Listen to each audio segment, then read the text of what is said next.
गोपिकान्त राधाकान्त नमोस्तुते। तप्तकाञ्चन गौराङ्गी राधे वृन्दावनेश्वरी वृषभानुसुते देवी प्रणमामि हरिप्रिये। वाञ्छाकल्पतरुभ्यश्च कृपा सिन्धुभ्य एव च पतितानां पावनेभ्यो वैष्णवेभ्यो नमो नमः। नमो विष्णुपादाय कृष्णप्रेष्ठाय भूतले श्रीमते भक्तिवेदान्त स्वामिनिति नामिने। नमस्ते सारस्वते देवे गौरवाणी प्रचारिणे निर्विशेष शून्यवादी पाश्चात्य देशतारिणे। जय श्री कृष्ण चैतन्य प्रभु नित्यानंद श्री अद्वैत गदाधर श्रीवासदि गौर भक्त वृंद।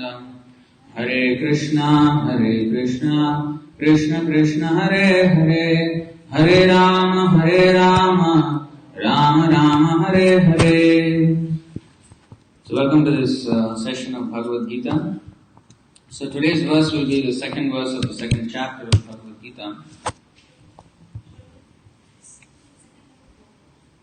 Did we finish the second verse? But there's no record, or maybe it did not go live. I told me earlier. I already went live. Alright. So tell me before I go live. So alright, then second chapter, fourth verse.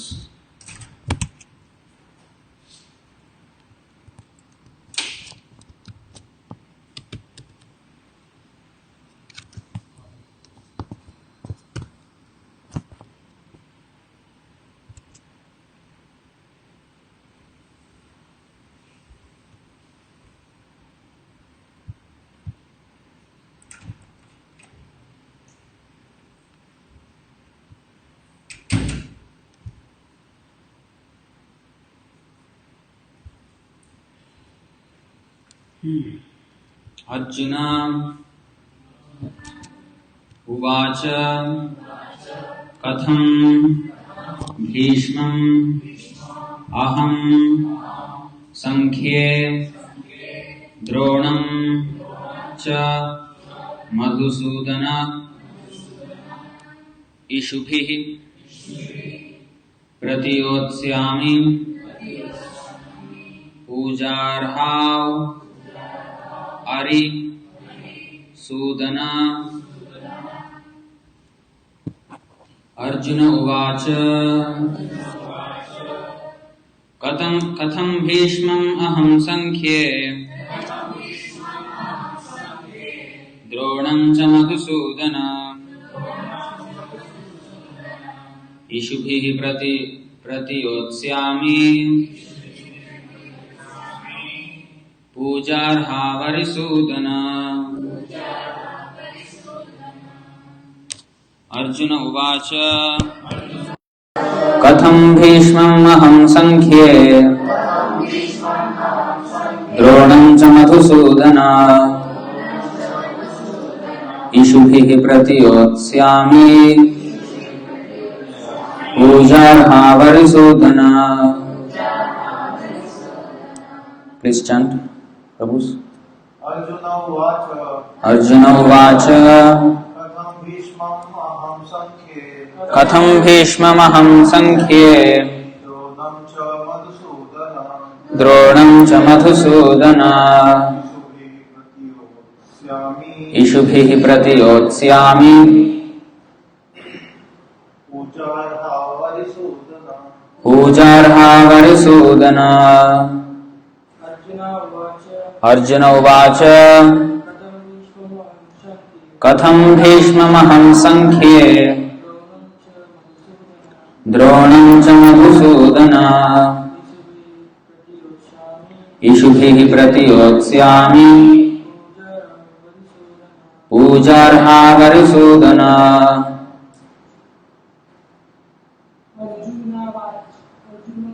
उवाच अर्जुन उवाच कथं भीष्मम् अहं संख्ये द्रोणं च मधुसूदन इषुभिः प्रतियोत्स्यामि पूजार्हावरिसूदन। माताजी। अर्जुन उवाच कथं भीष्ममहं संख्ये द्रोणं च मधुसूदन इषुभिः प्रतियोत्स्यामि पूजार्हावरिसूदन। अर्जुन उवाच कथं भीष्ममहं संख्ये द्रोणं च मधुसूदन इषुभिः प्रतियोत्स्यामि पूजार्हावरिसूदन। अर्जुन उवाच कथं भीष्ममहं संख्ये द्रोणं च मधुसूदन इषुभिः प्रतियोत्स्यामि पूजार्हावरिसूदन। अर्जुन उवाच कथं भीष्ममहं संख्ये द्रोणं च मधुसूदन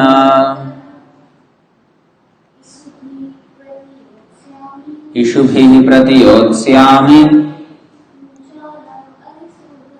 पूजार्हावरिसूदन। अर्जुन उवाच कथं भीष्ममहं संख्ये द्रोणं च मधुसूदन इषुभिः प्रतियोत्स्यामि पूजार्हावरिसूदन। अर्जुन उवाच Arjuna said, Katham, how, Bhishma, Aham, I, Sankhye, in the fight, Drona, Cha, also, Madhusudana, O killer of Madhu, Ishubhi, with arrows, Pratiyotsyami, shall counterattack, Puja Arhau, those who are worshipable, Arisudana, O killer of the enemies. Translation and purport by His Divine Grace A.C. Bhaktivedanta Swami Srila Prabhupada Ki Jai. Translation. Arjuna said, O killer of enemies, O killer of Madhu, how can I counterattack with arrows in battle men like Bhishma and Drona who are worthy of my worship?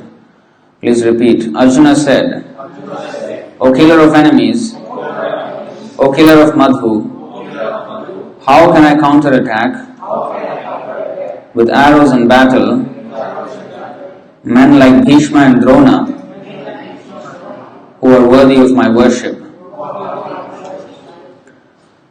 Purport. Respectable superiors like Bhishma the grandfather and Dronacharya the teacher are always worshipable. Even if they attack, they should not be counterattacked. It is general etiquette that superiors are not to be offered even a verbal fight. Even if they are sometimes harsh in behavior, they should not be harshly treated. Then how is it possible for Arjuna to counterattack them? Would Krishna ever attack his own grandfather Ugrasena or his teacher Sandipani Muni?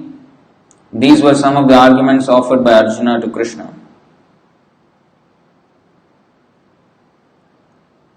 So we'll continue to the next verse because it's related.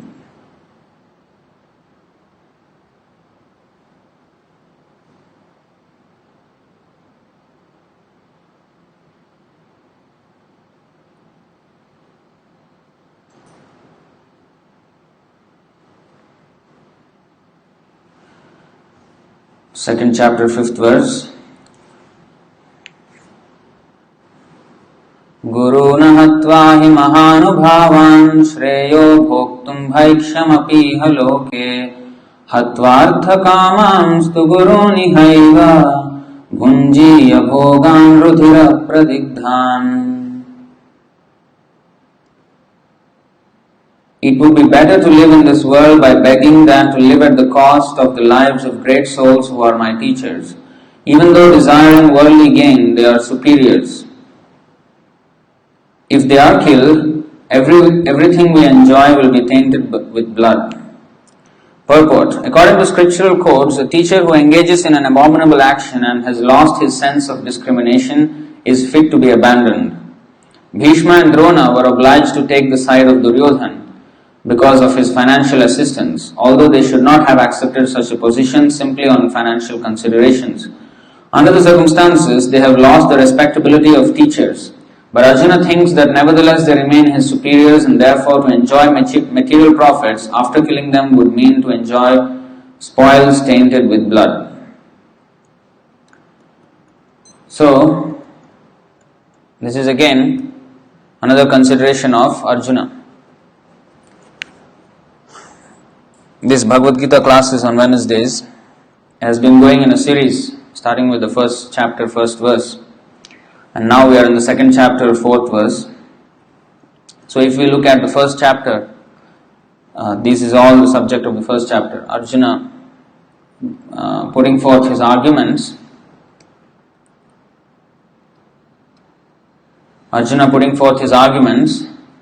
Why this battle should not happen. The Kurukshetra war, the Mahabharata. So, here is another reason why Arjuna does not want to fight. So, he's saying, he's using very apt words. His choice of words is very specific. Here he used Arisudana. He called Krishna as Arisudana. Krishna has many names. There is Vishnu Sahasranam, as we know, 1,000 names of Lord Vishnu. That does not mean he has only 1,000 names. He has millions and billions of names.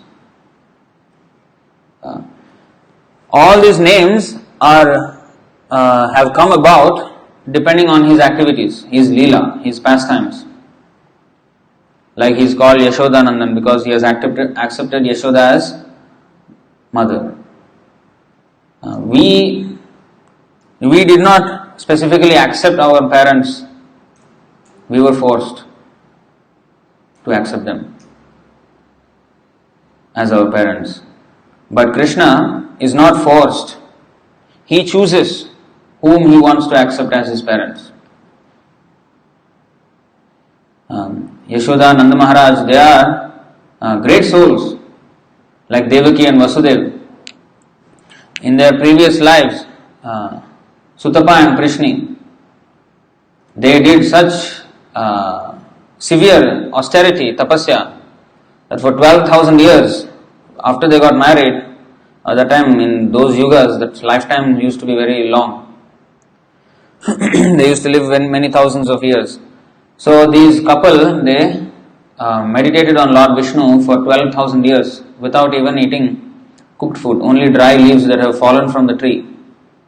That leaves they used to eat. And for 12,000 years they meditated like that on Vishnu. And when Vishnu appeared, being pleased with their tapasya, so he asked them, what you want? We want a son like you. Lord Vishnu said, there is no one like me. So I will become your son. So 3 lives he became their son, and one of them is in this Leela as Krishna. He became son of Vasudeva and Devaki. So he chooses who his parents will be. He chooses who his enemies will be. He chooses who his friends will be. And we have to become fortunate so that we come under the short list of Krishna. You know shortlisting? There is one nice verse in the Bhagavatam. I think it's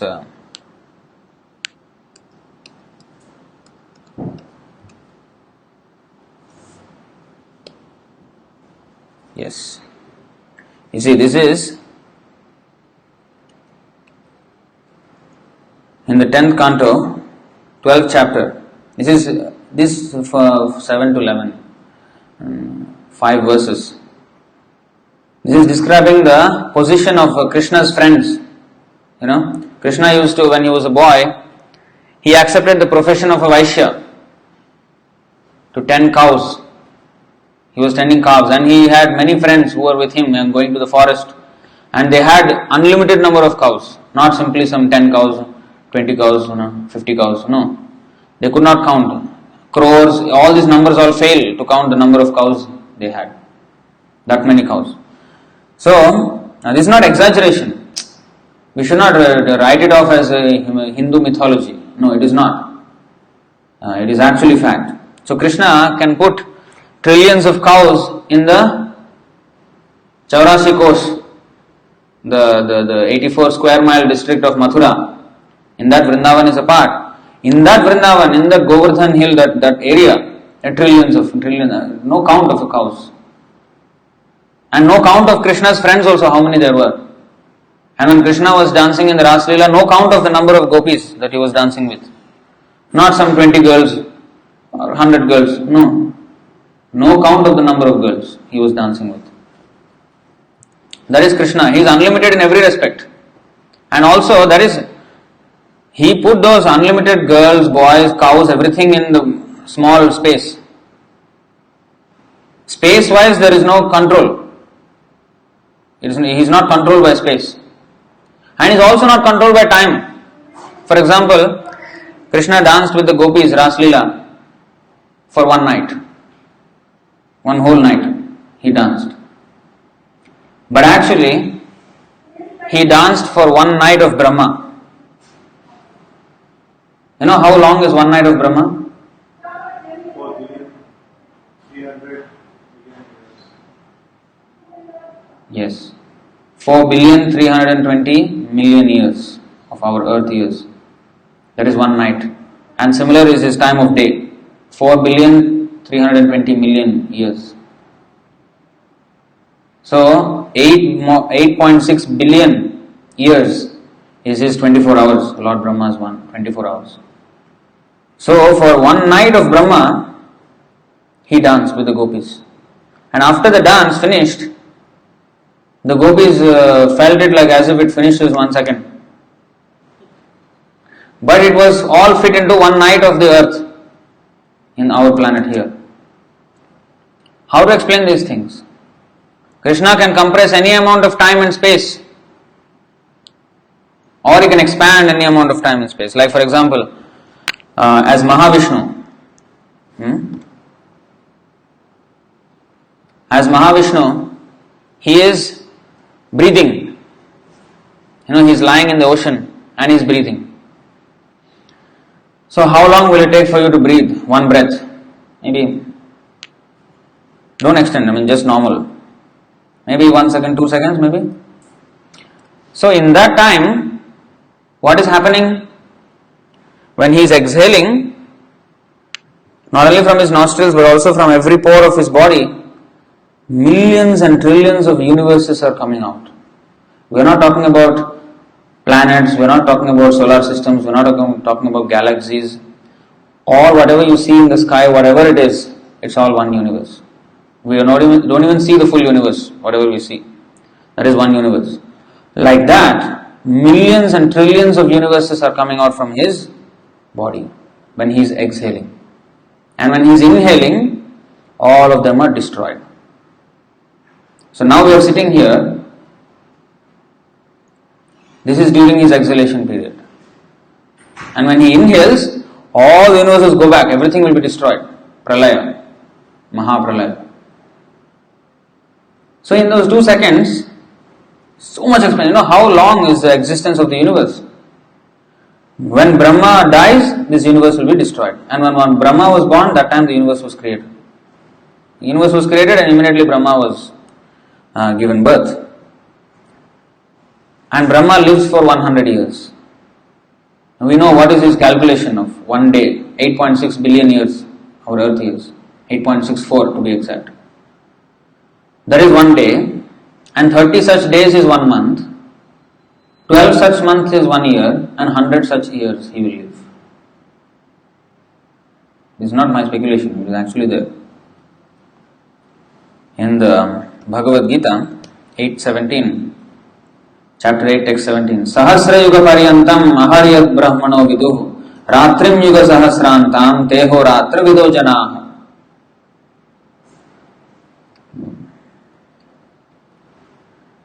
By human calculation, 1,000 ages taken together form the duration of Brahma's one day. When 1,000 ages means, this Kali Yuga, now we are in Kali Yuga, right? So there are four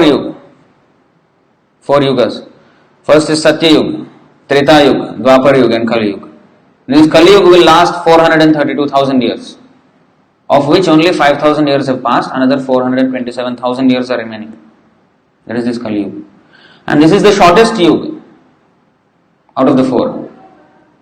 The second biggest is the third Yuga, is Treta, Dwapar Yuga, which is double the duration of Kali Yuga, 864,000 years. And then there is Treta Yuga, which is 3 times the duration of Kali Yuga, 1.296 million years. And then there is Satya Yuga, which is 4 times the duration of Kali Yuga, 1.764 million years. Now, if you add all that up, you will get 4.32 million years. That is called this one age, 1,000 ages. Actually, in the Sanskrit, it is called kalpa.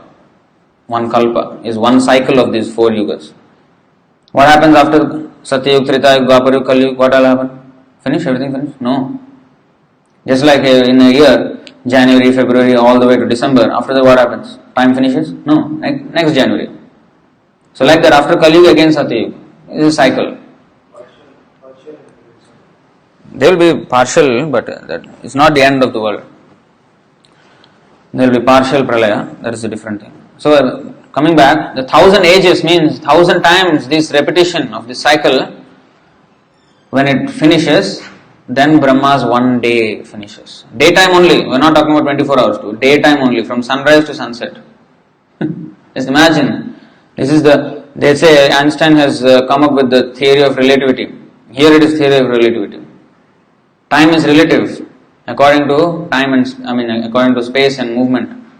So Brahma's theory of relativity is already so old. It is not, Einstein should not be given the credit. Krishna should be given the credit. So anyway, Brahma's one day. So that is 4.32 million years, and night is 4.32 million years. When night time, what will happen? The universal waters, actually whatever you see in the sky, it is only half of the universe, the hemisphere.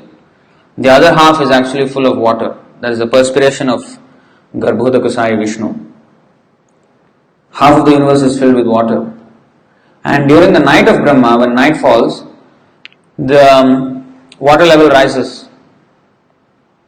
The 7 lower planetary systems will be submerged until the earth, Bhurloka, Bhuvaloka, Swargaloka, until Swargaloka. Even the heavenly planets will be completely submerged in water. That means even the sun, the moon, everything will be submerged. And above that there are 4 more planetary systems. Janaloka, Mahaloka, Tapoloka and Satyaloka. These 4 planetary systems won't get destroyed during the night of Brahma.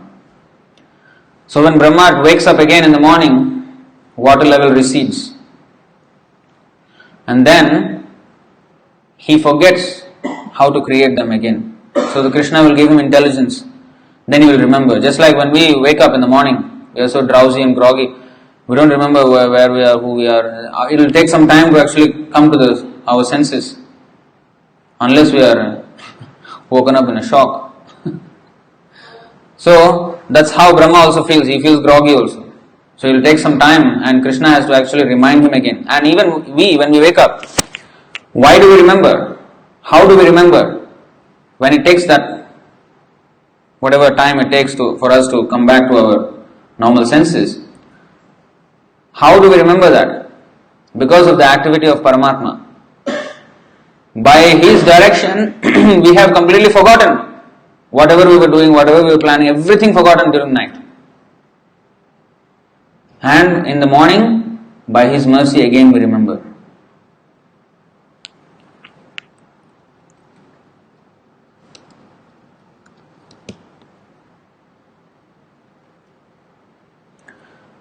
Bhagavad Gita 15:15, chapter 15, text 15. Sarvasya chaham hridi sannivishto. You can also repeat this. Sarvasya chaham hridi sannivishto.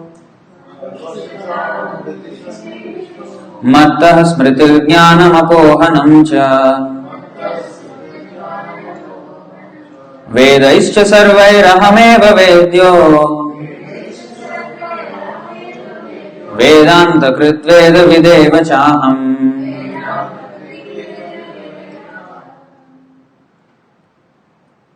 Krishna is saying, I am seated in everyone's heart, and from me come remembrance, knowledge, and forgetfulness.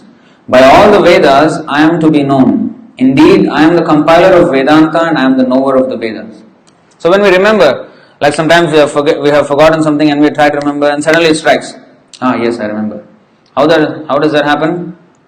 From me come remembrance, knowledge, and forgetfulness. Brahma, like that, he remembers when he wakes up and then again he creates. So this is a partial pralaya. That means the whole universe is not submerged. Only until Svargaloka. The 4 planetary systems above that. There are 14 planetary systems. This is Bhuloka. And below this there is Tala, Atala, Vitala, Sutala, Rasatala, Talatala and Patala. 7 planetary systems below. And above there are 6. This is Bhuloka, and then Bhuvarloka, Svargaloka, Janaloka, Mahaloka, Tapoloka, Satyaloka. 14 planetary systems, Chautta Bhuvana. So, out of the 14, 10 will be submerged in the partial during the night of Brahma.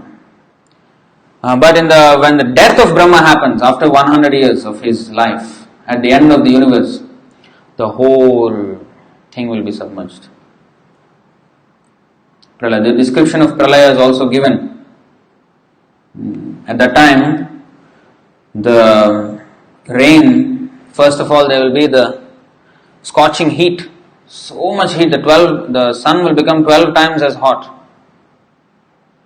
And then every single drop in every single planet will be evaporated in that time. For 100 years of the demigods, of the devatas, their one day in the heavenly planets, in the sun, moon, our 6 months is their one day and our 6 months is their one night. When we say Uttarayana, when the sun goes into the northern hemisphere, that's when their day starts. And when the sun is in southern hemisphere, that's their night. So, 24 hours is our 1 year. That's why when they do Pindadam for the ancestors, once a year they do. Why once a year? Birthday celebration, death day celebration. No. It is because what is the Pinda? It is actually Vishnu Prasad, Prasad of Lord Vishnu. And that is offered to the departed soul, wherever he is, in the Pitraloka. As long as that Pinda is given, he will stay in the Pitraloka. He will not fall down to hell. Every year means for him every day. Once in one day we are giving him every day Vishnu Prasad. So, anyway, that is the time in the heavenly planets. So, in the heavenly planets, during the time of Pralaya, the sun will become 12 times as hot and everything will be evaporated. And for 100 years of the demigods, of the devatas, that means 3.6 million years of our earth time, it will be just famine for 3.6 million years. No life will ever survive. And after that, all the evaporated water will pour down for 100 years of the demigods again for 3.6 million years. Or 36 million. I think 36 million. 36.5 million years. It will rain. And the rain is not like, some drizzle. How big is each drop? Like one big skyscraper building falling every time. That kind of drops. So forceful that, what will happen if you put a jet, water jet to maybe you take some mud and make it into a ball and shoot the water jet into it will just break into pieces and dissolve. Like that, the earth, all the planets will be dissolved with such force of rain. The planets, which is like a mound of earth, will be hit by this. Each drop is like an elephant or even bigger. And they hit so forcefully, it just dissolves in the water. And then, like that, the whole universe will be destroyed at the time of destruction. And this whole existence of the universe is 100 years of Lord Brahma. That means, in our calculation, 311 trillion 40 billion years. And that is 1 or 2 seconds for Mahavishnu. When he breathes out, the universe is created, and we all take birth and die and take birth and die for millions and trillions of times. And when he inhales, everything is destroyed. So for him it's just 2 seconds. For us it's 311 trillion 40 billion years. So how he can compress time? We have no control of time. We are just being caned by time. When they ride the horse or when they ride the bullock cart, where they whip the animal and the animal moves faster. Like that we are whipped. We are whipped by time. That's why we are moving. Every day in the morning there is rush hour. Everybody is forcing themselves into the MRTs and buses. And why? They are being kicked by time. The force of time nobody can check. It will only move in one direction. No matter how strong you are, you cannot stop that motion of time. So that is the representation. Krishna says, Kalosmi, I am time. Time is my representation. Lokakshaya krit pravriddha, lokan samahartum iha pravriddha. So, in due course of time, everything will be destroyed. They say time is the greatest healer. Actually, time is the greatest destroyer. So, what I am saying, Krishna, he is so wonderful, he can do anything. Don't ever try to limit Krishna with our intelligence. Oh, how can Krishna do like that? When in the Bhagavatam it is said, oh, Krishna had unlimited number of cows. Oh, how is it possible? Come on, it's mythology, it's fantasy, some fairy tale. Immediately we write it off because we calculate Krishna according to our tiny intelligence. There is a verse, Achintya khaluye bhava natam starkena yojayet. Achintya means, chintya means that which can be conceived of with our mind. That which can be grasped with our mind. And that which is beyond the grasp of our mind, we should not try to use our mind to calculate or measure that. Or even arguments. Natam tarkena. Tarka means argument, debate. We cannot debate about how it is possible or how it is not possible. Does that mean it is blind acceptance? It's not blind acceptance. It is based on scripture.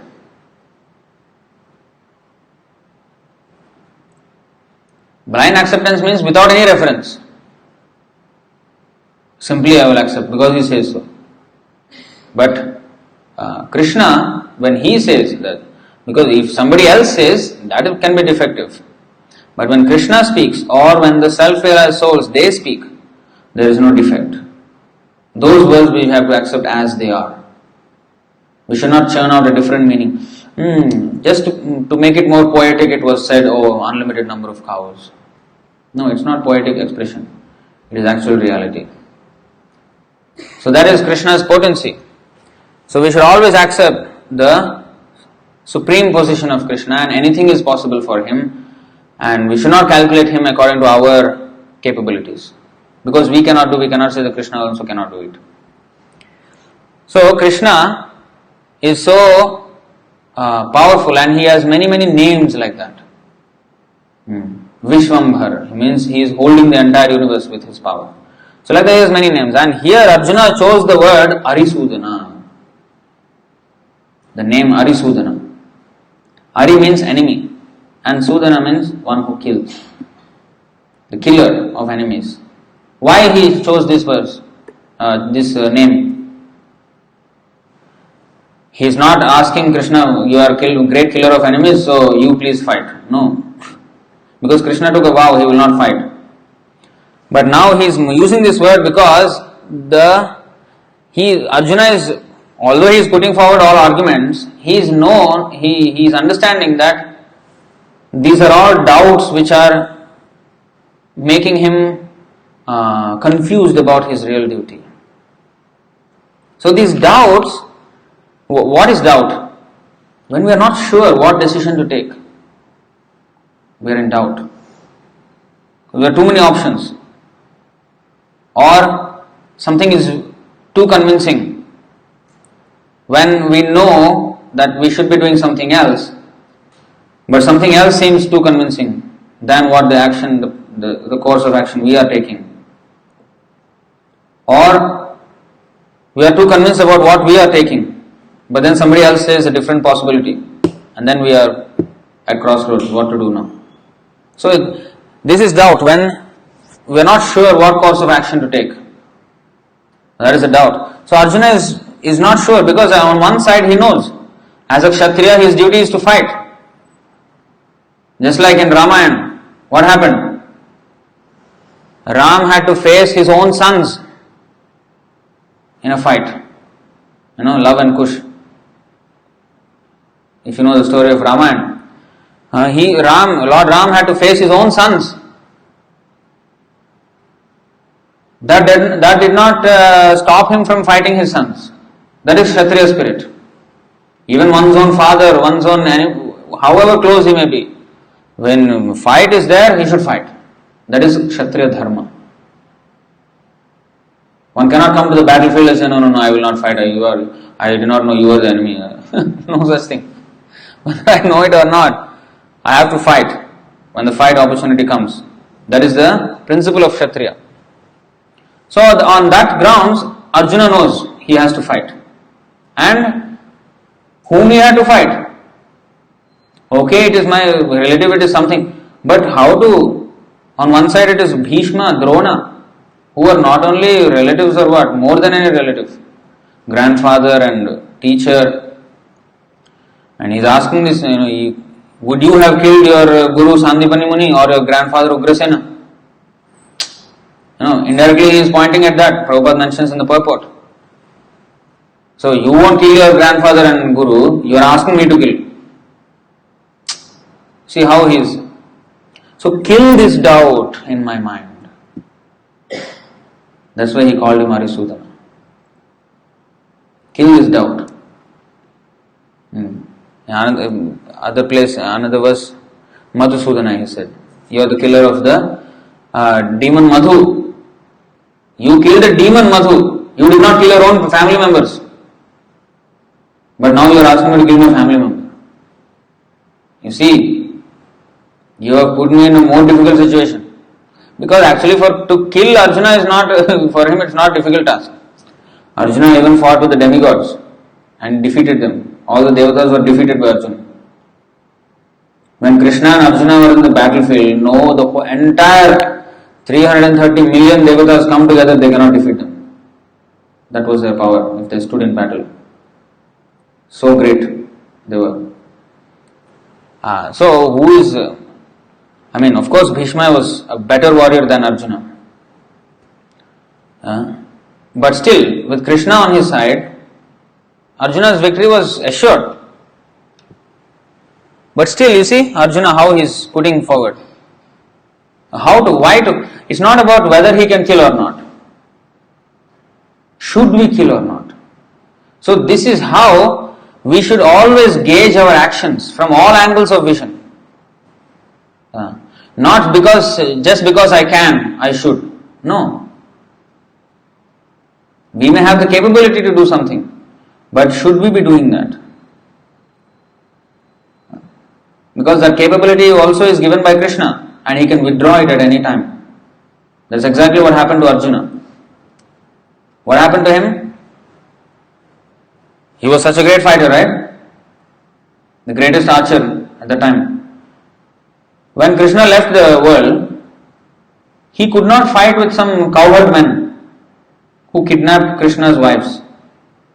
He could not even fight them. That is stated in the Bhagavatam. Then Arjuna was surprised. How is it? I am holding the same bow, Gandiva. I am the same Arjuna who defeated even such great warriors as Bhishma and Drona and everybody.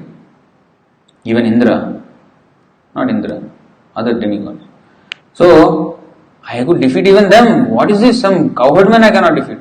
What is this? And then he understood slowly that Krishna, if he wants, he can withdraw the power from anybody. We may think, oh, this is very easy for me, I can do this, I can do this. How we have even the confidence of doing something unless Krishna gives the power? We cannot do anything. Just imagine if tomorrow I have a stroke, one nerve in the head becomes snapped. That's it, I'm paralyzed. I cannot speak, I cannot even sit, I cannot stand, I cannot walk. Totally paralyzed, I cannot do anything. He can do that if he wants. We are taking it for granted. We are taking all the facility that Krishna has given us for granted and forgetting him. Every moment of our existence we cannot even live without his maintenance. The air we breathe, who has created? How we can even breathe one breath of air if there is no air, if there is no oxygen? Yeah, we may say in the chemistry class, O2 we are breathing and CO2 we are exhaling. Come on, you can write that as an equation, But who is providing that O2 and who is providing CO2? What? Who is maintaining? And they say, plants, they take in CO2 and give us O2. Carbon dioxide they inhale and oxygen they exhale. Who is maintaining this balance? And natural, nature, mother nature. What mother nature? A machine will work very nicely, but it's not automatic. Some engineer has created it. So if nature is a machine actually, so if nature is working so nicely, that means the engineer of that nature, he is actually should be lauded.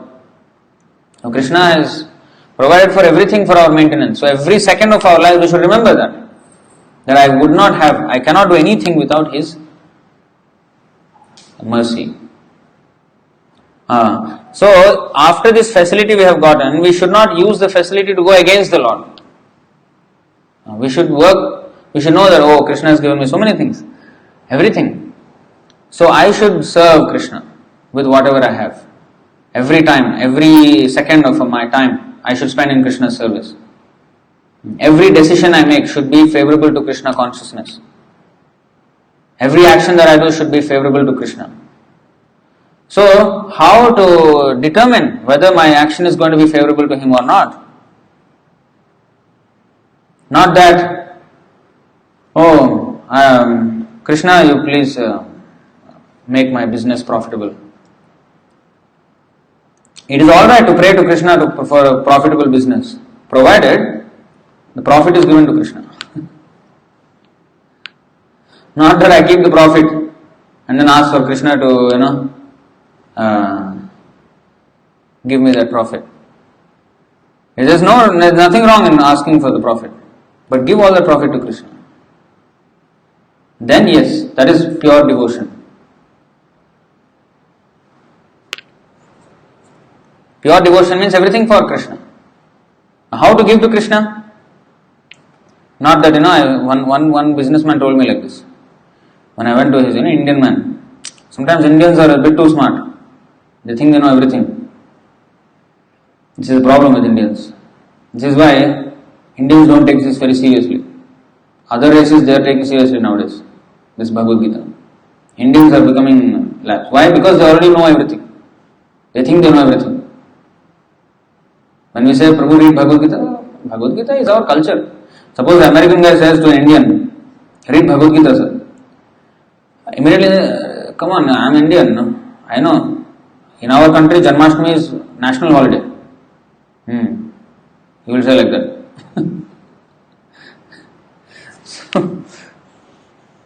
But you open the Bhagavad Gita, not one verse he knows. Nothing he knows. But he wants to show that he knows everything. So one time I went to this businessman. I told a few times this story. So I asked him, sir, you should, yes, you are, he asked me always, please give your blessings, my business should run nicely. I say, first of all, I am not qualified to bless anybody. Krishna can bless, but you should give your wealth to Krishna. Then Krishna will bless you with full profits and no dearth. As they say, देने वाला जब भी देता छप्पर फाड़ के, मगर जब लेता भी छप्पर फाड़ के. So when Krishna wants to give, 10 hands are not enough to take. That much he will give. But if Krishna wants to take, 10 hands cannot protect what he wants to take. So we should be contented with what we have. But so this businessman, what he said, I give all my wealth to Krishna. Really? But I don't see you giving any donation to me at all. I am giving to Krishna only. I went to the office to collect on behalf of temple for festival, for Rath Yatra, for Janmashtami, like that. I asked for some big donation, he will give one small, like $20, $21, something like this he will give. Sometime maybe $100. He can give thousands if he wants. I said, sir, you are not giving me much at all. You are saying you are giving all your wealth to Krishna. No, I have nice altar in my house, Krishna's altar. A picture of Krishna Murti is also there. So when I get my profits, everything I put in front of Krishna only. I give to Krishna. Krishna, I have given everything to you. Now if you want, you can give to me whatever you want. Yes, Krishna. Now you please give me whatever you want. Then I take. Nice program. Nice program, isn't it? I just put in Krishna's Murti, all my profits, put there, and then take it back. I have given to Krishna and Krishna has given me that much. Don't try to fool Krishna like this. Krishna also knows when to pull the plug. We forget that. We try to cheat Krishna. Krishna says, if you try to cheat me, then I will be the greatest cheater. Nobody can cheat better than me. So, we should not try to cheat Krishna. We should be honest. How to give to Krishna then? Give to the devotees who serve Krishna. Nowadays, there is another propaganda. Oh, why you should give donation to God? God doesn't need money. Humans need money. Poor people, give them. Why you should give God? God has everything. Why you should give? This is the argument. Sounds very logical. But they don't understand the fact. They don't understand the mechanics, how things work. First of all, two sides. The problem is on both sides. Firstly, the temples, the priests in the temple, they should be educating the public on the principles of Bhagavad Gita, Ramayana, Mahabharata, Vedas, Puranas. They should be teaching the people on these principles. So it should be like a university of spiritual science. That's a temple. Temple is not a place where you come, ring bell and take some Charanamrit and nice, like this and go back. Oh, I have taken darshan, go back, finish. No, that is not. That is okay, that is good, fine. But that even a cow also can do, dog also can do. If you go to Dham, those holy places, there are many cows also who come and sometimes they come into the temples. They also can see the deity like that. A human going to the holy place means he should use his ear. and hear from the sadhus. Yat tirtha buddhi salilena karhichit janeshu abhigneshu sayeva gokhara. The Shastra, the Bhagavatam says that one who goes to a holy place simply to take shower, or not shower, bath in the Ganga or Yamuna, oh, I have to take bath. From Kolkata, he will be going all the way to where? Gangotri, somewhere. Or Rishikesh, Haridwar, and take bath. Are the same Ganga is coming to Kolkata, what are you doing? You can take Ganga, snan here. No? They think holy place means some distant place. Must go somewhere far. That is holy place. Holy place means where the sadhus are. Why actually we should go to holy place? Pilgrimage, Tirth Yatra. Why people go? Actually, nowadays they are going for just recreation. Little piety is there. They have some punya. They go and respect.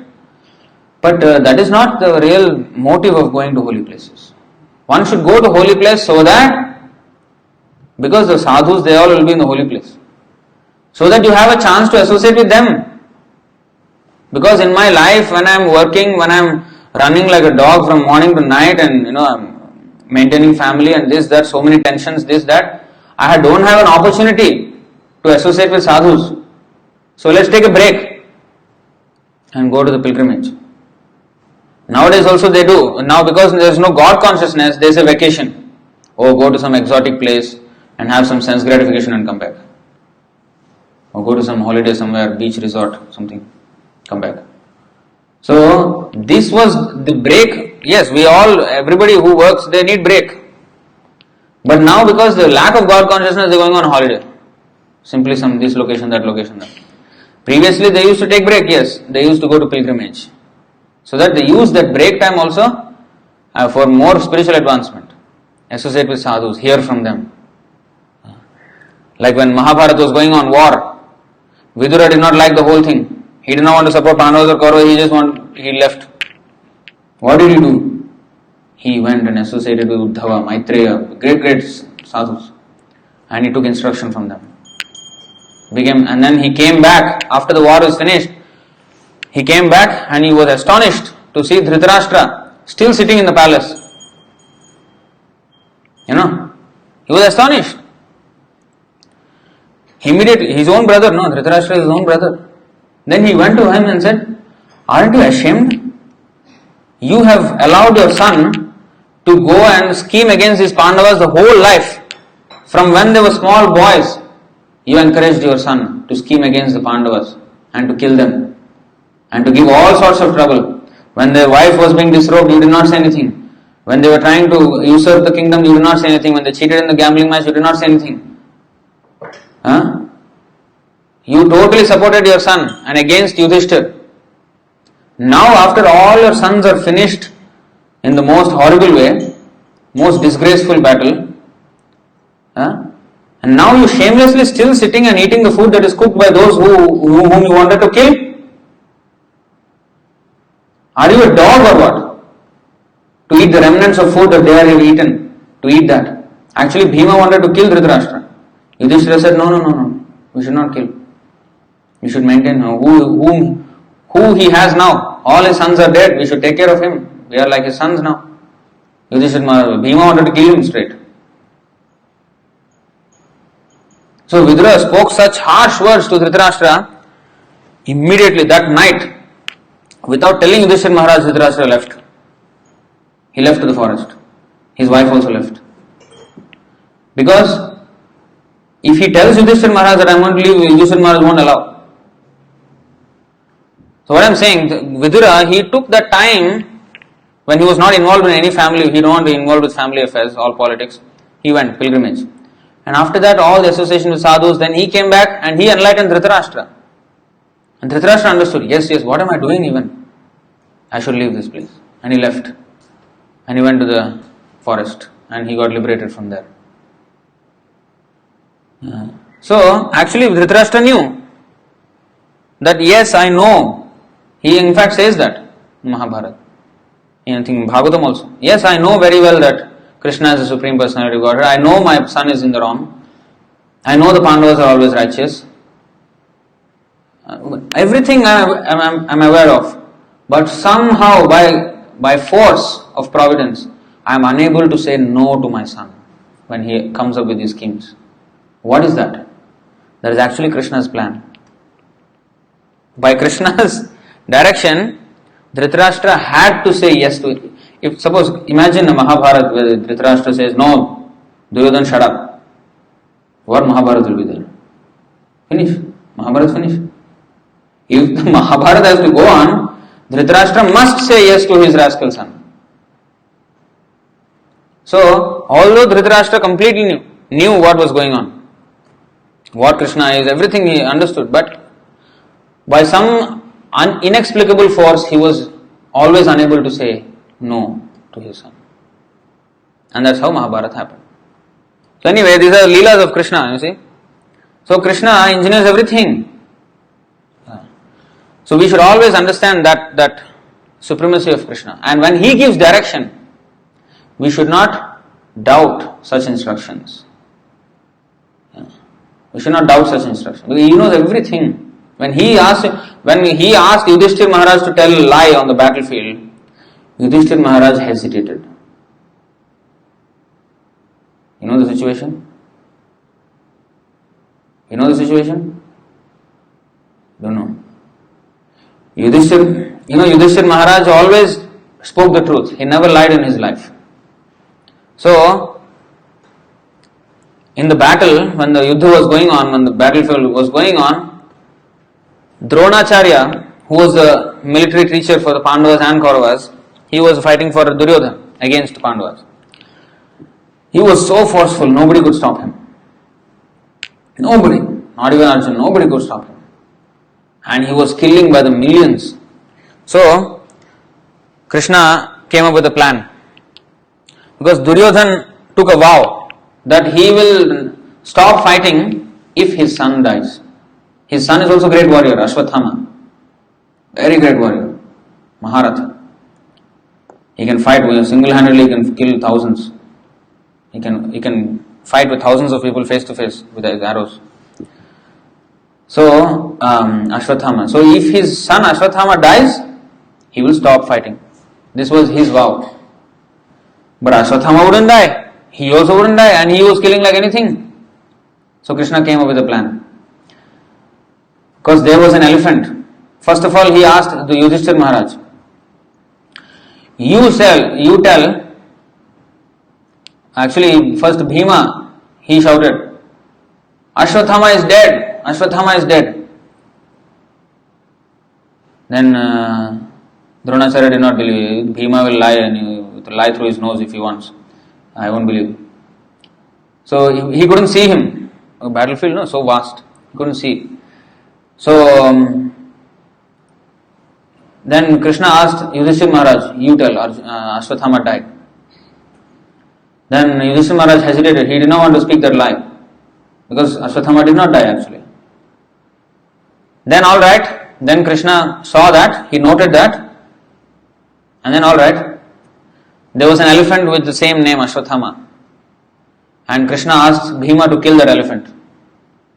And Bhima, without any effort, he killed elephant. For him, killing elephant is not very difficult. One punch and finished. Elephant died. Ashwathama died. So, then he asked now Yudhishthira, Krishna then asked Yudhishthira now. Now you say, Ashwathama is dead. But not your son, the elephant. Since this is the truth, Yudhishthira Maharaj agreed. And he shouted, Ashwathama is dead.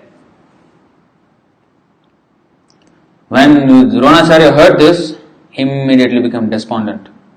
And the second part of the sentence where he said, not your son, the elephant, that time the conch shells all blew the conch shell. Krishna, Arjuna, Bhima, everybody blew the conch shell. So loudly that Dronacharya could not hear. So he only heard the first part of the sentence. Ashwathama is dead. And that's it, he put down his arrows. When he put down his arrows, Drishtadyumna, Drupada's son, went with his sword and beheaded him. Actually, that's not also supposed to be done in the Kshatriya rules. When the opponent has no weapon, I cannot kill him with a weapon. That's not the rule. If he is unarmed, then I also should fight him unarmed. If he has a sword, I should also have a sword. If he has an arrows, I also should use arrows. So like that. But here, Drishtadyumna cheated big time. He went and beheaded him on his chariot. Dronacharya was dead. So the point here is, Yudhishthir Maharaj did not want to say the lie when Krishna asked him to do so. He wanted to be truthful. But when Krishna, the absolute truth, asks you to lie, that lie is greater than being truthful. That lie is more important than saying the truth. To execute, we are not here to be truthful. A devotee is not caring for moral principles. He is moral, usually he is morally upright.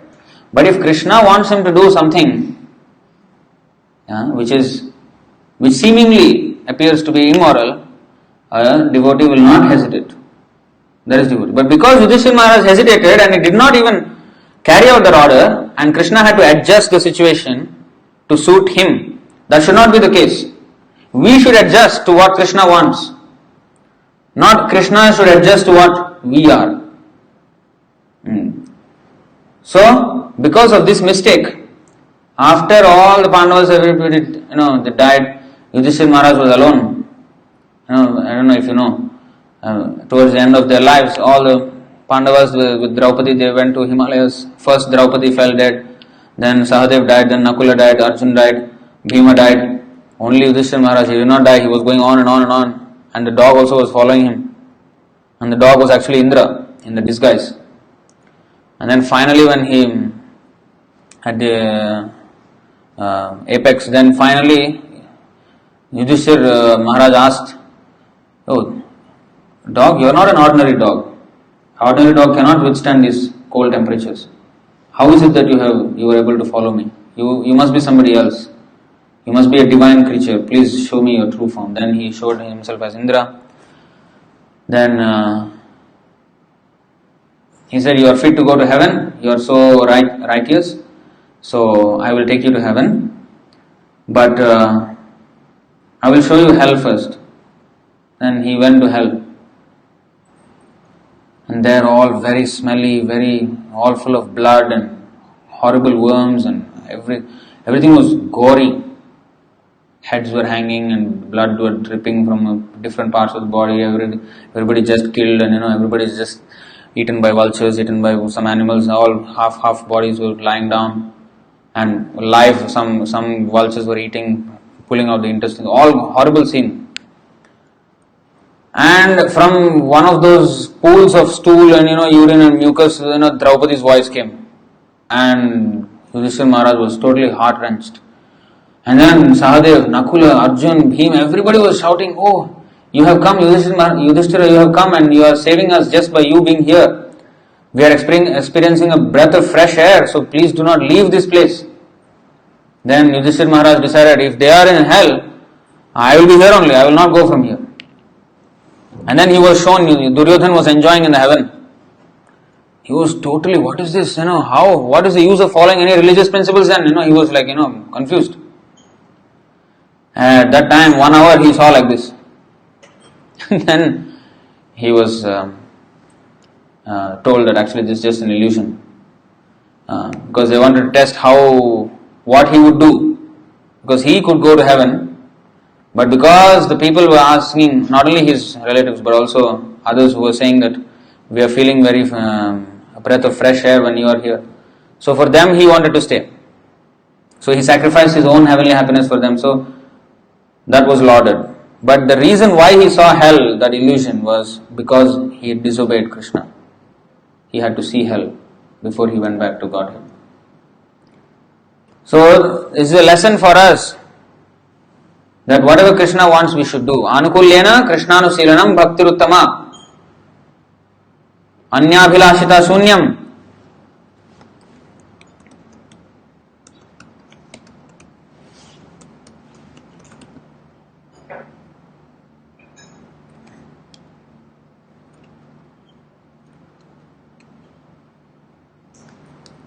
Anyabhilashita shunyam jnana karmadi anavritam anukulyena krishnanusilanam bhaktiruttama. When first class devotional develops, one must be devoid of all material desires. Knowledge obtained from one must be devoid of all material desires. Number one. One should be devoid of knowledge obtained by monastic philosophy. That means, monastic means monologue. What is a monologue? Single person talking like what I am doing now. Dialogue means two people are talking or few people, more than one. Monologue is just one person talking. So monastic means one, becoming one with the Supreme. That means we devotees, Vaishnava is a dualist. That's why Shankaracharya is always, his hand is like this one. Advaita, Ekatva. But Ramanujacharya, his hand was always like this. Not peace. Dualist. Vaishnavas are always dualist. That means, I am there and the Supreme Lord, Krishna is there. We are separate. I must serve him.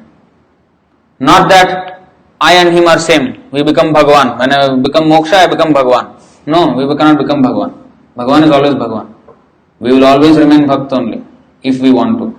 Or if I want, I can become rascal also. That is also there.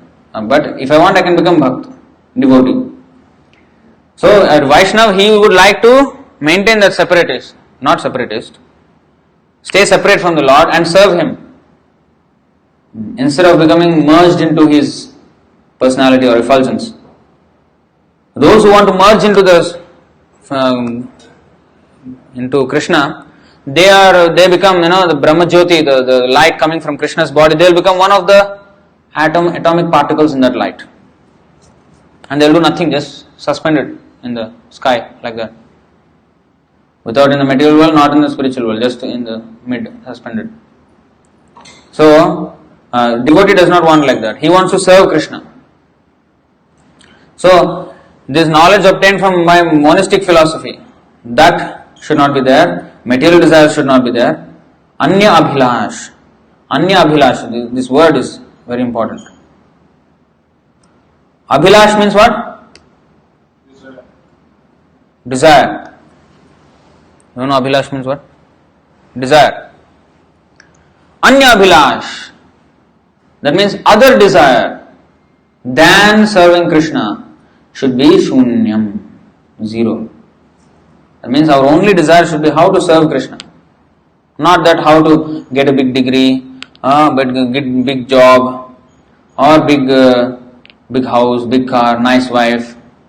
These are all not, these are all annabhilash. Other desires. These are all will be finished, all will be finished. Our car will be finished, our house will be finished, our degree will be finished, our education, our wife, children, everything will be finished.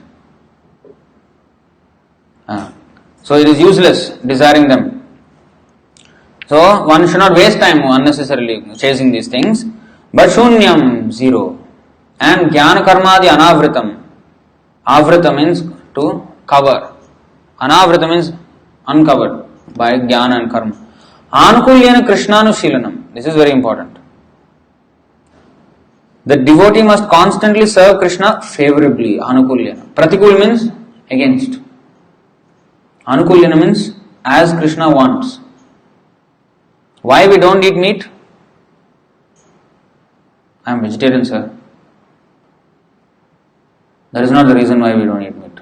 Krishna devotees, they don't eat meat because Krishna does not eat meat. So his prasadam we have to eat. If Krishna eats meat, we will also eat as prasadam.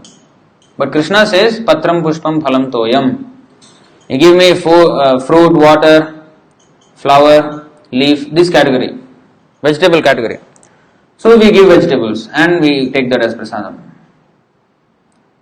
There was one guru who was saying, we are strictly vegetarians. In Gujarat, there is a Swaminarayan group, So one of them said like this, one of their Swamis said like this, that even if Krishna asks us to eat meat, we will not eat meat. We are strictly vegetarians. And Prabhupada said, he is trying to be more than Krishna. If Krishna asks us to eat meat, we have to eat meat. That is devotee. It's like when Krishna asked Arjuna to Yudhishthira to tell a lie, he should have told a lie. So of course, Krishna does not ask, that is another thing. But if Krishna wants, we should do that. Just like a devotee is always very peaceful. He doesn't, Ajata Shatru, he does not have any enemies. He does not make enemies. But if Krishna says, hey, make enemy, Arjuna, kill your own grandfather, kill your teacher, kill your cousins, Arjuna has to do that. For Krishna's sake, not for his own sake. So seemingly immoral. For example, Prahlad Maharaj, they say, you must always obey your parents. You should obey the parents, right? That is a good moral principle. Yes, usually that is good. Great devotee. Actually, it's a nice story. I told this before also. We went to Simhachalam last year, November. In Simhachalam, if you don't know, it is in Andhra Pradesh state. Simhachalam, Achal means hill, So there is a Narasimha temple there. So after this thing all finished, then there was some work in the bank. We had to go to a bank. So we went to the State Bank of India. And we wanted to get something done there, some changing money or transfer into somebody's account or something. So we went there, my brother and myself. So that bank manager, we were talking to him, and we just, in the course of conversation, we said, our father is also, now he is retired, but he was also, whole life he was working in State Bank of India. Those were times, no? These days nobody stays in one job whole life, but those days. So that is true. My father actually worked in State Bank of India. So we just told that. Then he said, oh, then he must be having a SBI account, State Bank of India account. So I think you can just transfer the money to his account and he can help you. Why don't we do that? Then we realized maybe we shouldn't have said that because our father is not on talking terms with us. So we explained to the manager, sir, inside we were thinking, don't be so excited because this is not going to work. Then we explained to him, no, because we have come to Hare Krishna's, there is some disagreement in the family. So our father wouldn't talk to us. So we can't use this option. We have to find some other way. Then the bank manager became angry. Then why you follow all these things? What is the use of your following this bhakti, big bhakti? What is this? If you cannot even obey your father. What bhakti you are talking about? What Veda, Shastra all you are talking about?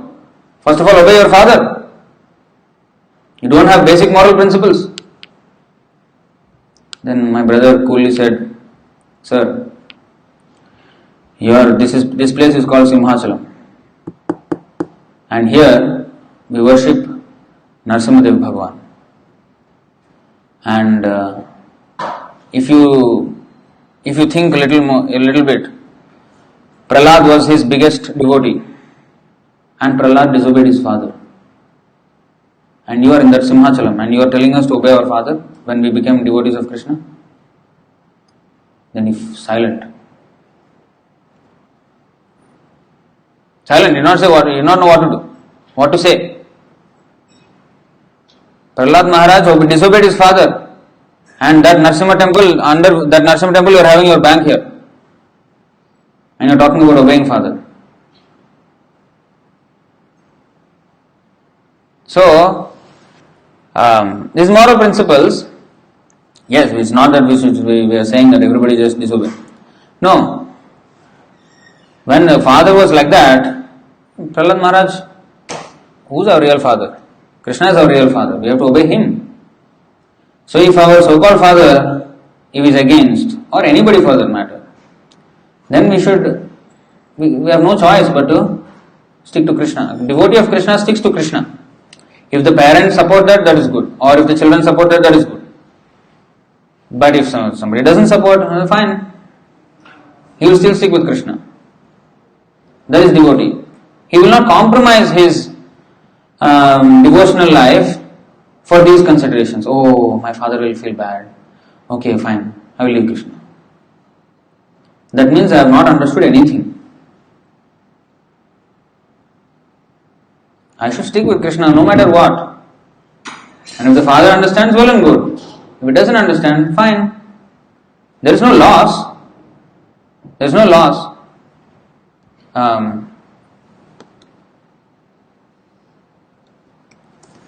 In fact, Narasimhadev says, Prahlad, just you being a devotee, not only your father but 21 generations of ancestors all are going back to Vaikuntha. They don't need to have, you don't need to ask for their moksha, they are already getting moksha because you are in their family. So actually we can serve our parents the best way if we actually join Krishna consciousness. So especially those, especially men who are young, not yet married, think maybe you can join up. Join up and become brahmachari. We need to preach this message. Don't think of the same stereotype, yes, education, job, marry, happy life. That's not happy life. Happy life, if you really want happy life, join up. This is real happy life. Prabhupada says, Delhi का लड्डू जो खाया वो भी पछताएगा, जो नहीं खाया वो भी पछताएगा. Delhi ka laddu is so good. I actually did not know Delhi has laddu. I thought only Tirupati laddu was there. But apparently there was a Delhi laddu also. So, this family life is like this. Or actually, specifically woman is like that. So, one who has not gone into it, he will be always lamenting, I did not get married yet, this, that. And one who has gone into it, he will, why did I marry? Both are thinking same. Both are lamenting. One is lamenting because he cannot find one. One is lamenting because he has found one and is in prison now. So, family life is like that. So, if one is Krishna conscious, then one can transcend this position and you need a higher taste, something better than Delhi ka laddu. Then you will not pachtaga. You will be happy. I don't want Delhi ka laddu. You can say like that. If you have a better laddu than Delhi ka laddu, that is Krishna.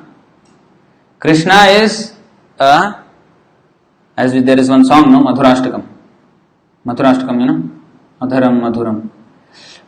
Krishna is sweet. He is the actual sweet. So when we have that higher taste of Krishna, then we can give up these things, these cravings for material enjoyment. Otherwise it is not possible. Simply saying that I want it, to run after material pleasure is one illusion, and to run away from it is another illusion. Attachment is bad, aversion is also bad. It's actually two sides of the same coin. If you are attached, if you love something or if you love someone, that is attachment, that is bondage, bandhana. But if you really hate someone or if you really hate something, that is also as bad or even sometimes worse. Because as Narad Muni said, the person you hate, you will think of that person more than the person you love. If you really hate someone, that guy, I should kill him. Every day you are only planning and thinking how that guy should be destroyed. Like Kansa, he was always remembering Krishna. He was so Krishna conscious that, Narad Muni said, I am also not as Krishna conscious as him. He said that, it's not my word. He actually said that. Narad Muni is always, Narad Muni Bajai Vena Radhikaramana Name. He is always chanting Radhikaraman Nam. He is always chanting Hare Krishna. Narayan, Narayan, he is always chanting. You will not find Narad Muni without chanting. That much he remembers. But Narad Muni himself certified that Kansa, you are more Krishna conscious than me. In your dreams also Krishna is coming, in your wakefulness also Krishna actually was having nightmares. He was not having dreams, he was having nightmares about Krishna. Because he was thinking, because the prophecy went off. that he is going to be killed by the eighth son of his sister. That he is actually fearing death, and wherever he was looking, he was finding only Krishna. If he did that anukulyana, he would have been a great devotee, but he did that pratikulyana. So to remember Krishna is good, but we must remember and serve him favorably. Think of him favorably. Anukulyana. Pratikulyana is not good.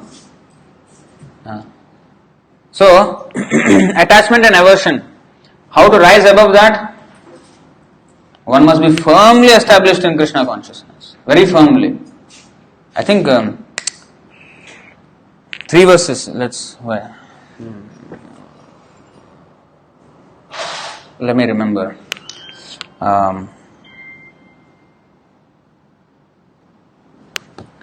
Let's try. I think it's in the 3rd canto.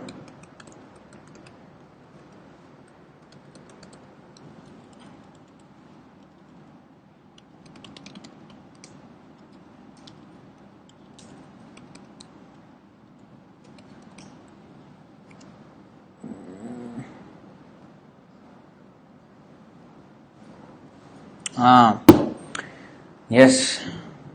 3, 27, 22, 23, 24. I think it's 3 verses. See what is there. This devotional service has to be performed strongly in perfect knowledge and with transcendental vision. One must be strongly renounced and must engage in austerity and perform mystic yoga in order to be firmly fixed in self-absorption. Don't be confused with these words of austerity and mystic yoga. Now, for today's Kali Yuga, it is just chanting Hare Krishna, that's all. That is a mystic yoga process. Now, one should be strongly engaged in devotional service and strongly renounced from material enjoyment. How to be strongly renounced? Unless you have knowledge. When you have knowledge that actually how great this Krishna consciousness is and how happy you will be. Actually, if you just read Bhagavad Gita, you will become so happy.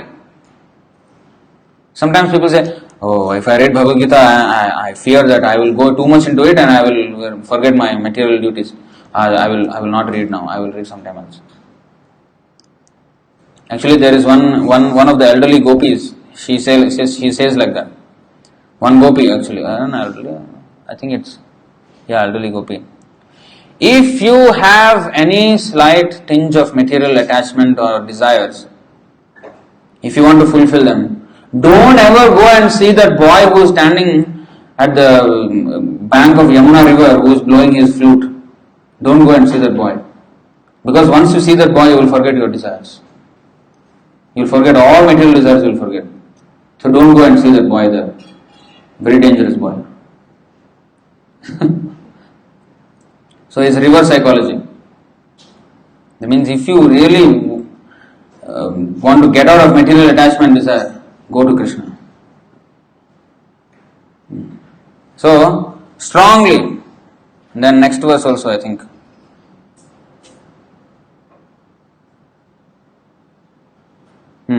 The influence of material nature has covered the living entity, and thus it is as if the living entity were always in a blazing fire. But by the process of seriously discharging devotional service, this influence can be removed, just as wooden sticks which cause a fire are themselves consumed by it.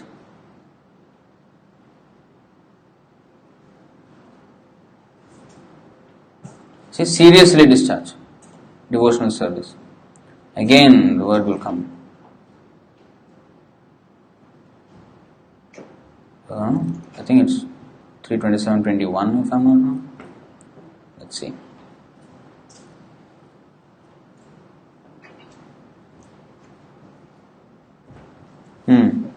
The Supreme Personality of Godhead said, one can get liberation by seriously discharging devotional service unto me, and thereby hearing for a long time about me or from me. By thus executing one's prescribed duties, there will be no reaction and one will be freed from the contamination of matter. So you see, seriously, how 3 continuous verses, hat-trick.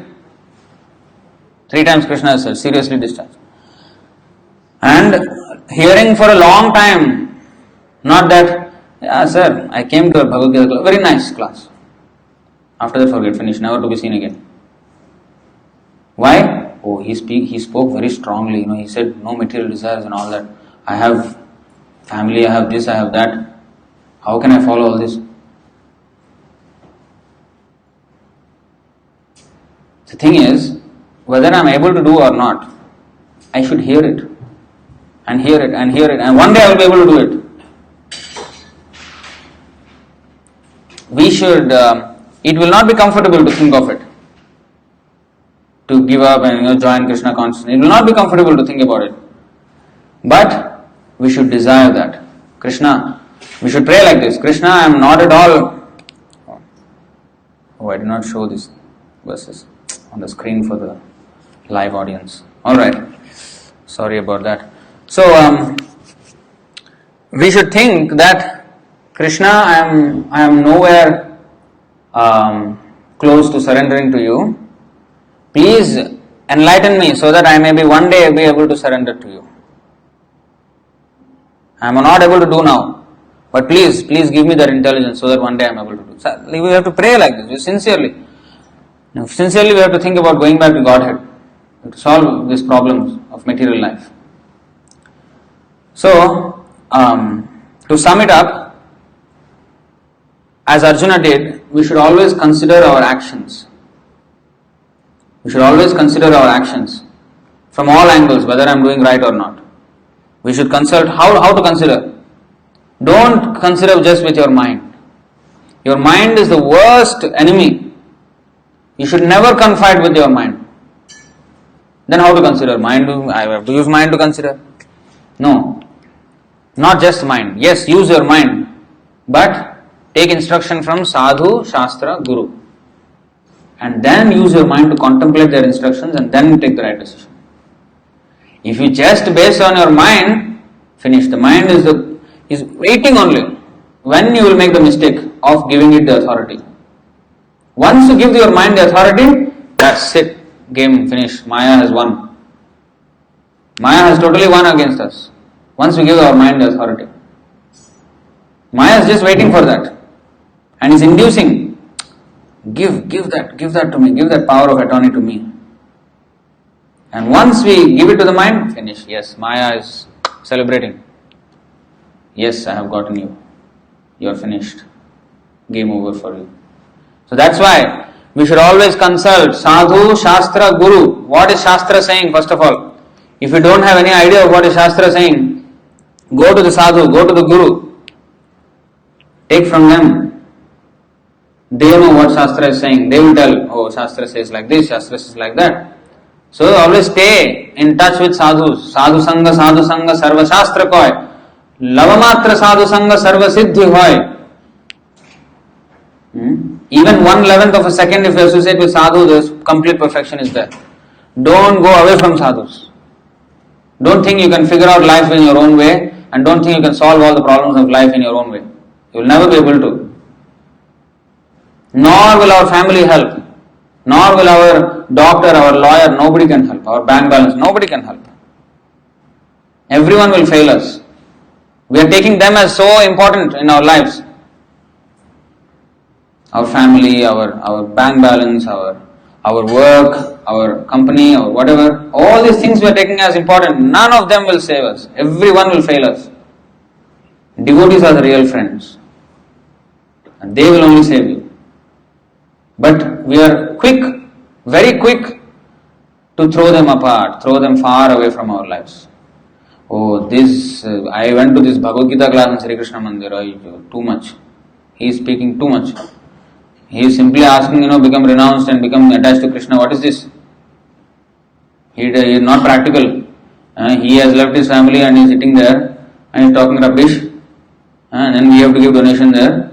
And if we don't work, where will the donation come from?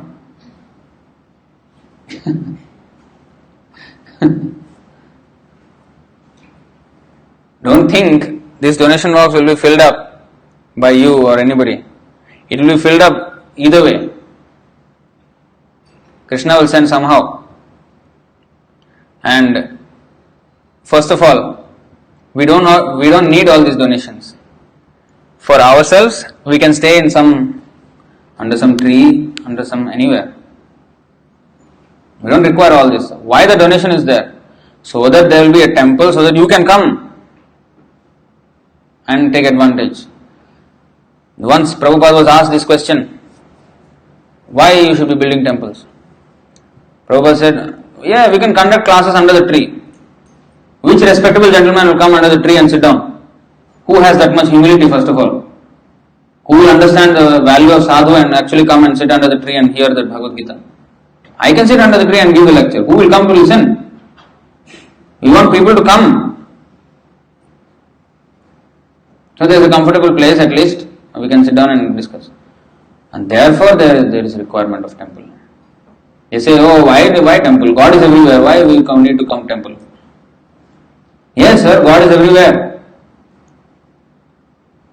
It is not a problem for God to be anywhere. The problem is we don't know how to serve Him. A temple is a place where you learn how to serve God. Just like English is everywhere. Everywhere you will find English. Newspaper there is English, internet there is English, everywhere there is English. Why you need to go to school to learn English? So there is a systematic process how to learn. And once you have learned, then wherever you are, you can read English and you can understand what is being said. Similarly, God is everywhere. But to come to that understanding of God is everywhere, I have to learn how to serve Him. We cannot understand with our intelligence. We cannot understand with our big mental capacity. No, nothing. We can only understand Him if He chooses to make Himself understood. That verse is there.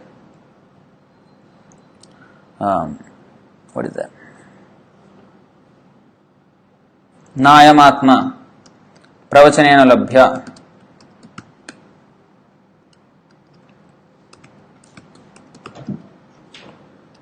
This time we will not forget. Okay, good.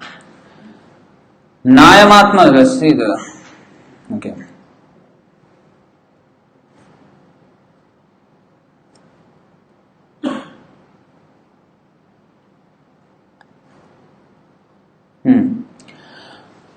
नायमात्म प्रवचनेन लभ्यो न मेधसा न बहुना श्रुतेन यमैवैष वृणुते तेन लभ्यस्तस्यैष आत्मा विवृणुते तनुं स्वाम. This is from I think Shvetashvatara Upanishad, if I am not wrong.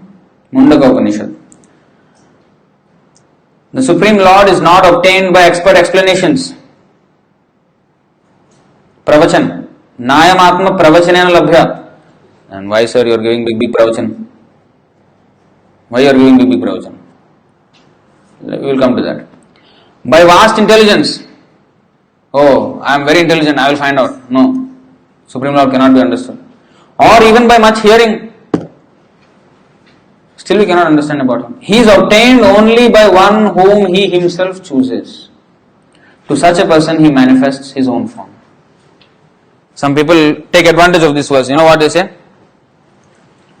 See, your big pravachan is no use. Big vast intelligence, studying all the scriptures, all no use. Hearing, coming and hearing your class, no use. Krishna has chosen me. I will be able to know Him. First of all, Krishna to choose you, He will want to first of all whether you are devotionally inclined or not. He will only show it to His devotee. He is a Bhakta Vatsal. He is not a rascal Vatsal.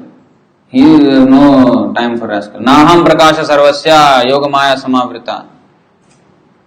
Mudhoyam nabhijanati mamebhya paramavyayam. Mudha, for the fools and rascals, I will not show myself, Krishna says in Bhagavad Gita. I will only show myself to the sadhu, who is my devotee, who is devotionally inclined. We should have the sincerity. Then Krishna will show Himself.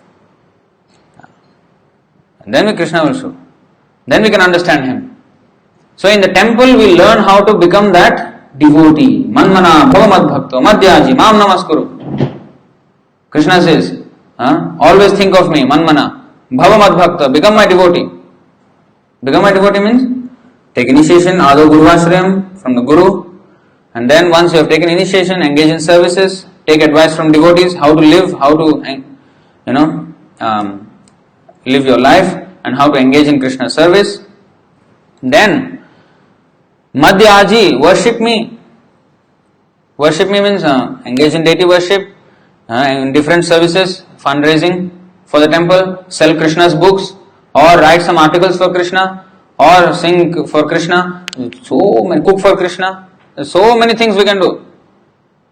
Manage the temple for Krishna, or even sweep the floor for Krishna. Everything is service. Madhyaji. Mam namaskuru. Bow down. Bow down. We always bow down. Our temple, too many times we bow down. Actually, it's never too many times. Because our head is too big. That heavy head has to go down. Because too much ahankar here. Put that ahankar on the floor in front of Krishna's feet. That's why we always bow down. That head has to go down. Some people, invent new methods. They go to temple and then touch the floor and like this. Don't bring the floor to your head. Your head must go down to the floor. The floor will never come to your head. They say like this. What is this? Your head must go down. Why your hand is? What is this? We have to go down. That is submission.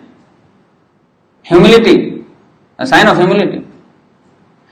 When we are doing all these actions, why? Sometimes people say, I don't want to show myself. I don't want to show off my devotion. It's in my heart. You people all show off your big dress, this, that, tilak. You're showing off that big devotee, is it? My devotion is in the heart. I don't show. I'm very humble. I talk like this. It is not for showing off. In fact, you think it is such a glamorous position like this, you go in the MRT, everybody laugh at us. What is this funny hairstyle? What is this once what one person said, this was when? I think, I don't know, some immigration, or I think it was New Zealand immigration. I went there, not sure actually, I'm not remembering it well. He said, why are you wrapping some bed sheets? You think it's a glamorous position wearing like this and going everywhere? Showing off, is it? You wear this and go to China, they will arrest you. It's very glamorous, is it? It's not show off. Krishna wants us to be dressed in certain way.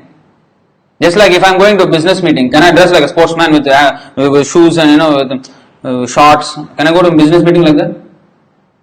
Or can I go jogging with full suit and coat and everything? Can I go with leather shoes, with heel? Can I go like this? If I am dressing like a sportsman, then I will feel like a sportsman. If I am dressing like a businessman, I will feel like a businessman. If I dress like a soldier, I will feel like a soldier. Similarly, if I dress like a devotee, I will feel like a devotee. And if it is also to control our mind. Suppose, because of my past background, maybe I was fully addicted to Bollywood movies. Suppose. Now, when I am wearing devotional attire, if my mind says, hey, theatre nearby, watch, show is going to start, take one ticket. Then, because I am wearing this, what will people think if I wear like this? I am representing Krishna, I should not be doing this. Shut up, you mind. You shut up.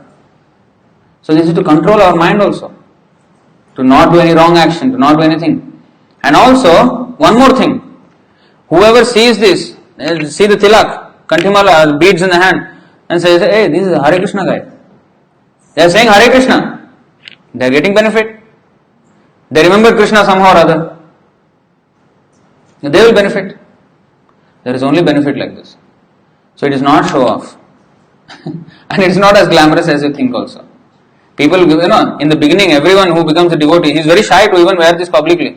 In the temple he will wear, outside he will wear pants.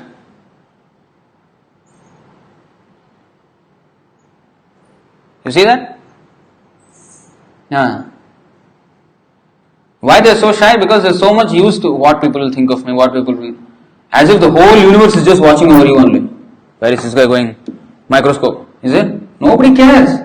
Nobody cares about you. We think we are the center of attraction. That is our problem, no? Because we are trying to play God. Why we are in the material world? Because we are trying to play God. And we think we are the center, we are the master of everything. Everybody is focusing on me only. Nobody cares. Maybe they'll say 1 second, I'll laugh and I'll have a nice time and poke some fun at you and forget it. That's it. And if at all, whatever it is, even if we find like weirdos, it's fine. For us, they are weirdos. And they will think we are weirdos. It's fine.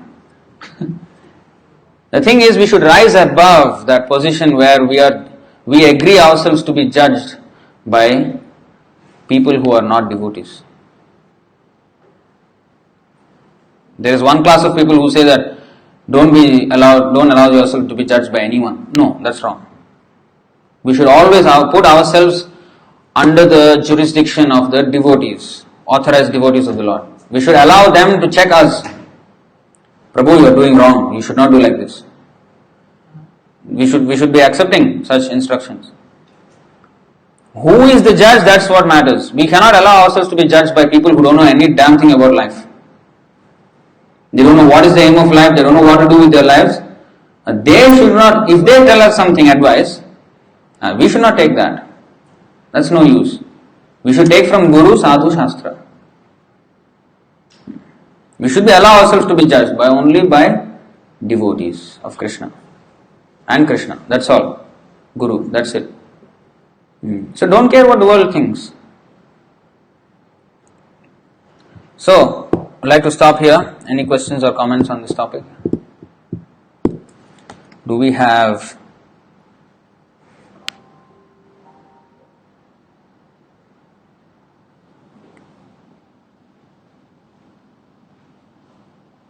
somebody is writing a favorable comment.